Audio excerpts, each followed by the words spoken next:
Story 1. I'm a 45-year-old woman, and I started driving for Uber 3 months ago after getting laid off from my tech job. It wasn't what I wanted to do, but bills don't wait, and I figured it would be temporary. Most nights, it was easy money. Pick up, drop off, repeat. But last Tuesday, I picked up a passenger I'll never forget. It was around 9:30 p.m., and I was about to call it a night when a ride request popped up. The pickup was at a nice hotel downtown. Businessmen, tourists, usually no trouble.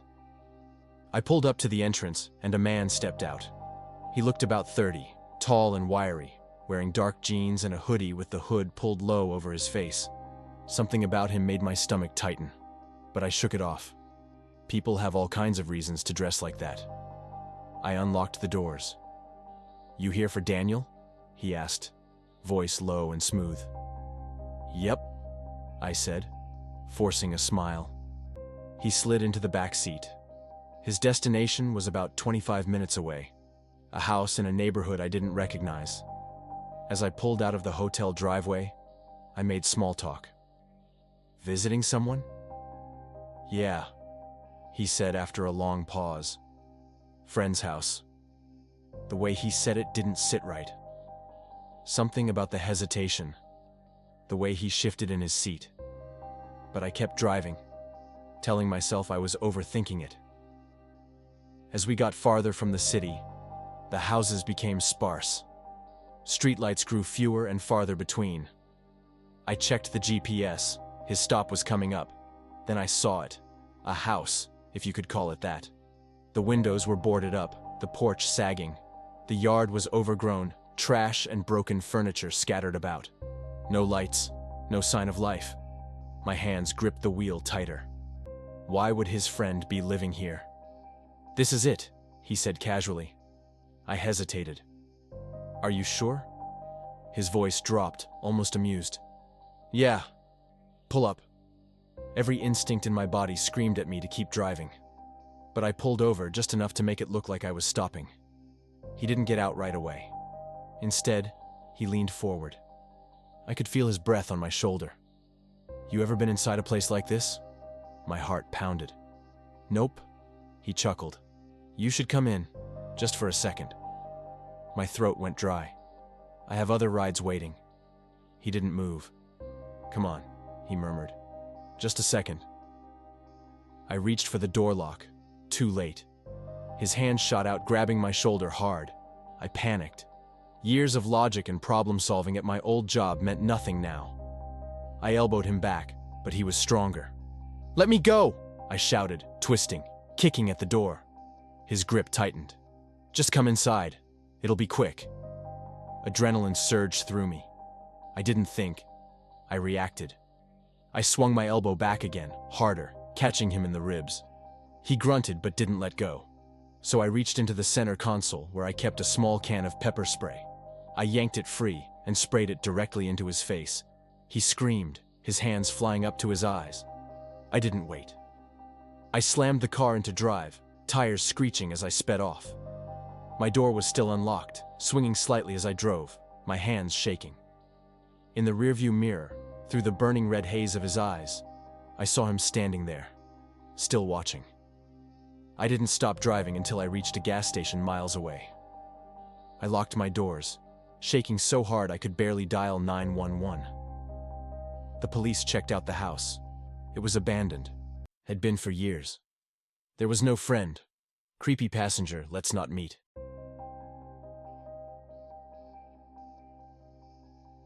Story 2. I'm an 18-year-old male, and this happened 2 weeks ago. I take the bus home almost every night after my shift at a grocery store.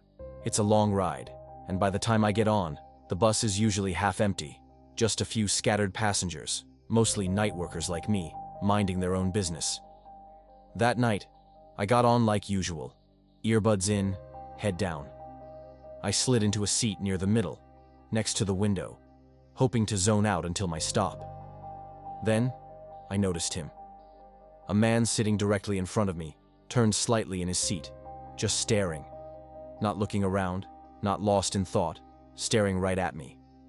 He was in his late 40s, maybe 50s, with greasy, thinning hair and a long face that looked stretched too tight over his bones. His clothes were wrinkled, his jacket a little too big for him. His eyes, though, that's what made my skin crawl. Wide, unblinking, like he was studying me. I glanced away, pretending not to notice.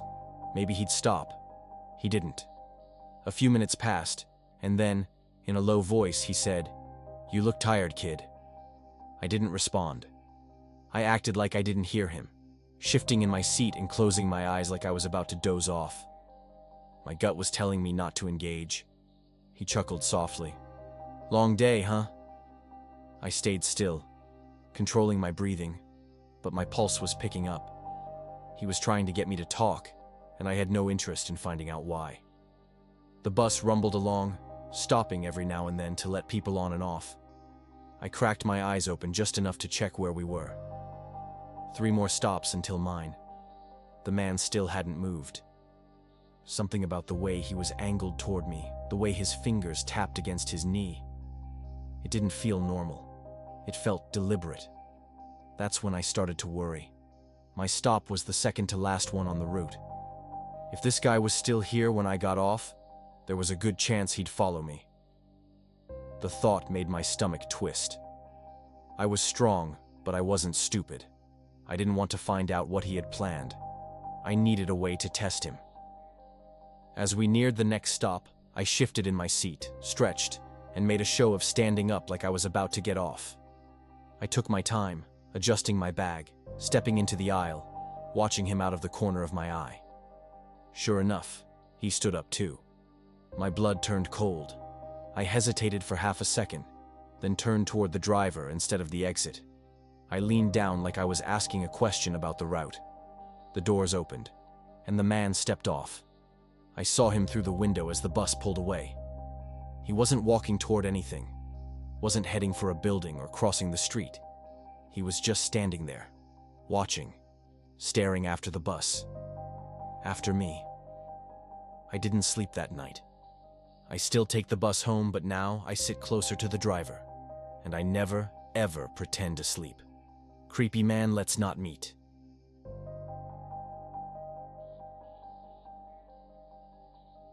Story 3. This happened 10 years ago. I'm a female, and I was 20 years old at the time.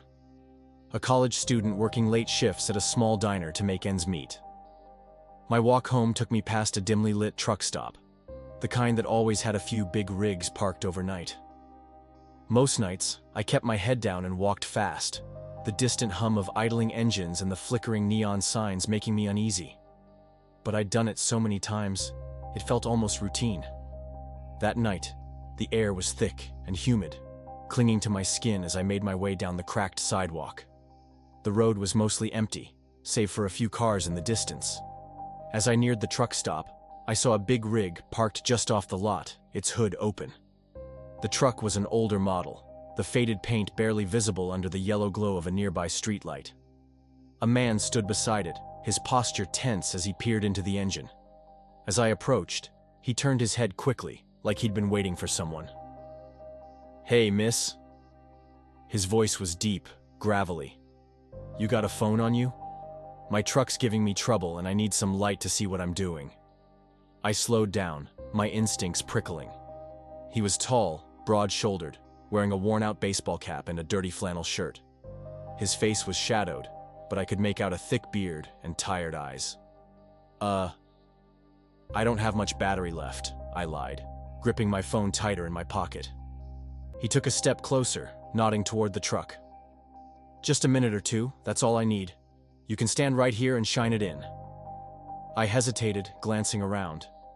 The truck stop itself was quiet, the gas station attendant inside, likely distracted by the TV behind the counter. There were no other people around. "I'm sorry, I really can't." "Come on," he cut in, his tone still friendly but firmer now. "Just hold it up for me. You don't even gotta come all the way." Something about the way he was watching me sent a chill down my spine. "I have to get home," I said quickly, taking a step back. His expression changed, just for a second. A flicker of something, irritated. But just as fast, he forced a chuckle, shaking his head. All right. Just thought you'd be kind enough to help out." I nodded stiffly and turned away, my heart hammering in my chest. I could feel his eyes on my back as I walked. My apartment was only a few blocks away, but suddenly it felt too far. Then I heard it. Footsteps. Not heavy, but steady. Not rushed, but deliberate. I glanced over my shoulder. He wasn't at his truck anymore. He was following me. A bolt of fear shot through me, and I quickened my pace. I wanted to run, but I didn't want to make it obvious that I knew. I kept my breathing steady, my hands clenched into fists. I reached the intersection ahead. The crosswalk light was red. Screw it. I sprinted across the street without looking back. I didn't stop until I reached the front door of my apartment building, my lungs burning. My hands fumbled as I unlocked it, yanking it open and rushing inside. From the window in the lobby, I peeked out. The trucker was standing at the edge of the lot, just staring, watching. Then, after a moment, he turned and walked back toward the truck stop. I never took that route home again. Creepy trucker, let's not meet.